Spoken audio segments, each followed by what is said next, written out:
देखिए हर खबर यहीं पर, सब्सक्राइब कीजिए TV9 भारतवर्ष। नमस्कार, आपके साथ मैं हूं करुणा शंकर शर्मा। कोरोना की अगर बात की जाए तो बीते 24 घंटे में रिकॉर्ड 9,971 मामले सामने आए हैं, जो कि अभी तक के सबसे ज्यादा हैं। और इसी तरह से कोरोना को लेकर इस वक्त की 50 बड़ी खबरें कौन सी हैं, इस पर नजर डाल लेते हैं कोरोना क्विक 50 के जरिए। जम्मू कश्मीर के शोपियां में घिरे आतंकी पूरे इलाके को सील किया गया। 2 आतंकवादियों में से एक के मारे जाने की खबर। शिवसेना का एक्टर सोनू सूद पर निशाना, सामना में लिखा पैसा लेकर कुछ भी कर सकते हैं सोनू सूद। बिहार में अमित शाह की वर्चुअल रैली आज, 72,000 बूथ पर जुटाए जाएंगे लोग। बिहार में पोस्टर वॉर, लालू की तस्वीर पर लिखा कैदी बजा रहा है थाली, जनता बजाओ ताली। दिल्ली कैबिनेट की बैठक आज, दूसरे राज्यों के लिए हेल्थ केयर इंफ्रास्ट्रक्चर पर होगी बात। दिल्ली के गंगाराम अस्पताल के खिलाफ कोरोना टेस्टिंग में लापरवाही के चलते FIR, डीएमए नाराज। यूपी ATS ने PFI सदस्य को गिरफ्तार किया। मेरठ CAA NRC विरोधी हिंसा में तलाश थी। दोपहर 1 बजे यूपी के बस्ती पहुंचेंगे CM योगी, कोविड अस्पताल और क्वारंटीन सेंटर का जायजा लेंगे। देश में 24 घंटे में कोरोना के 9,971 नए मामले, 287 लोगों की मौत हुई है। देश में कोरोना मरीजों की संख्या 2,46,000 के पार, 1,20,000 से ज्यादा एक्टिव केस।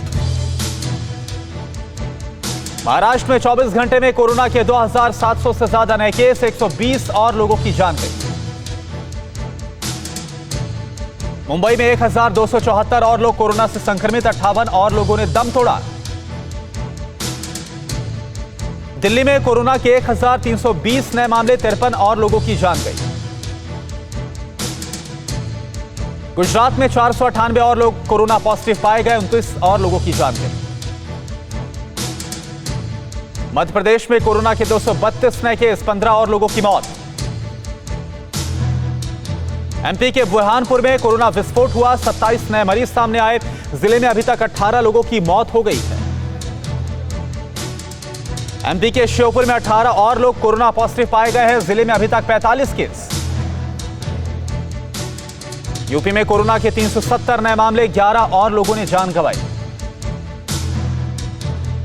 अलीगढ़ में 17 और लोग कोरोना से संक्रमित, अभी तक 18 लोगों की जान जा चुकी है। यूपी के बुलंदशहर में 24 घंटे में कोरोना के 28 से ज्यादा मामले, सिर्फ सिकंदराबाद इलाके में 25 से ज्यादा लोग पॉजिटिव। बिहार के मुजफ्फरपुर में कोरोना के 32 नए केस सामने आए, अभी तक 110 लोग पॉजिटिव। जम्मू कश्मीर के पुंछ में 50 से ज्यादा प्रवासी कोरोना संक्रमित, दूसरे प्रदेशों से लौटे थे ये सभी। दिल्ली यूपी बॉर्डर पर पुलिस की सख्ती, जरूरी दस्तावेज न दिखाने पर भेजा जा रहा है वापस। कोरोना संकट के बीच कल से खुलेंगे शॉपिंग मॉल्स, जोरों पर है तैयारियां। लखनऊ में धार्मिक स्थल खोलने की तैयारियां पूरी, चर्च को सैनिटाइज किया गया। आगरा में स्कूल प्रबंधन के खिलाफ अभिभावकों का प्रोटेस्ट, फीस इजाफे का विरोध किया जा रहा है। ओडिशा में पटनायक सरकार की सख्ती, 11 जिलों में सप्ताह में 2 दिन रहेगा शटडाउन। कोरोना की जांच के लिए भारतीय वैज्ञानिकों ने तैयार की नई तकनीक, बफर तकनीक के जरिए 2 से 3 दिन में 50,000 सैंपल्स की जांच हो पाएगी। कोच्चि में 200 बेड का कोविड-19 अस्पताल तैयार हो गया है, अगले हफ्ते से मरीजों का इलाज हो पाएगा। लखनऊ में महिला उज्मा का सराहनीय कदम, बुर्का पहनकर रोजाना सड़कों को सैनिटाइज करती हैं। मुंबई में 97 साल के बुजुर्ग ने कोरोना को मात दी, अस्पताल से डिस्चार्ज हुई। दिल्ली के अपोलो अस्पताल से आई अच्छी तस्वीर, डांस करते नजर आए कोरोना संक्रमित पुलिस के SI। जोधपुर में कोरोना के खिलाफ जागरूकता अभियान, दीवारों पर उकेरी गई पेंटिंग्स। दिल्ली के कई इलाकों में तेज हवा के साथ बारिश, 30 डिग्री तक तापमान पहुंच गया है। मुंबई के एक फार्मा कंपनी से गैस लीक हो गई, किसी के हताहत होने की कोई खबर नहीं। शिमला में भारी बारिश के बाद 5 मंजिला इमारत गिर गई, किसी तरह के जानमाल का नुकसान नहीं। भारी बारिश के बाद जम्मू कश्मीर के उधमपुर में बिरमा पुल का एक हिस्सा गिर गया, आवाजाही बाधित हो गई। चमोली में बद्रीनाथ नेशनल हाईवे पर लैंडस्लाइड हो गई, आवाजाही पर असर पड़ा। कानपुर में बिना मास्क लगाए निकले आईजी, पुलिस ने चालान काटा। दिल्ली में टिकटॉक पर वीडियो बनाने के विवाद में लोगों ने लड़के पर तानी पिस्टल, आरोपियों के खिलाफ केस दर्ज हुआ। गोरखपुर में पुलिसकर्मी को टिकटॉक वीडियो बनाना महंगा पड़ गया, 2 पुलिसकर्मी लाइन हाजिर किए गए।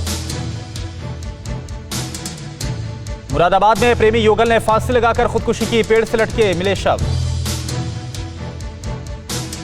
छत्तीसगढ़ के बीजापुर में इनामी नक्सली दंपत्ति ने सरेंडर किया, दोनों पर था 7 लाख रुपए का इनाम। दिल्ली में संदिग्ध हालत में मिला पुलिस इंस्पेक्टर का शव, स्पेशल सेल में तैनात थे इंस्पेक्टर विशाल। अलीगढ़ में अवैध हथियारों का जखीरा बरामद किया गया, 6 आरोपी गिरफ्तार किए गए। यूपी के अमरोहा में पूजा करने के विवाद में युवक की गोली मारकर हत्या, आरोपियों की तलाश में जुटी है पुलिस। इंदौर में भारी मात्रा में अवैध शराब को जब्त किया गया, 5 लोगों के खिलाफ केस दर्ज हुआ। यूपी के कासगंज में फर्जी टीचर अनामिका शुक्ला को गिरफ्तार किया गया, एक साथ 25 जिलों में नौकरी कर रही थी। जॉर्ज फ्लॉयड की मौत के बाद अमेरिका के कई शहरों में प्रोटेस्ट जारी है, वॉशिंगटन में हजारों की संख्या में सड़क पर उतरे लोग। लेबनान में सरकार के खिलाफ प्रोटेस्ट जारी, पुलिस ने प्रदर्शनकारियों पर छोड़े आंसू गैस के गोले। न्यूज़ टॉप 9 रोज सुबह 7 बजे और शाम 7 बजे सिर्फ TV9 भारतवर्ष पर।